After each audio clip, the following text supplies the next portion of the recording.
ভূমিকম্প আহিছিল জাননে তৰা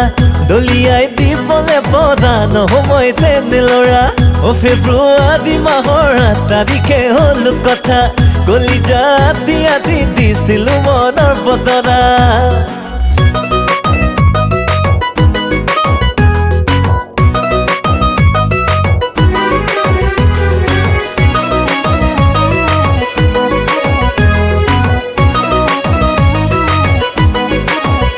ফেব্ৰুৱাৰী মাহৰ 11 মই দিলো কথা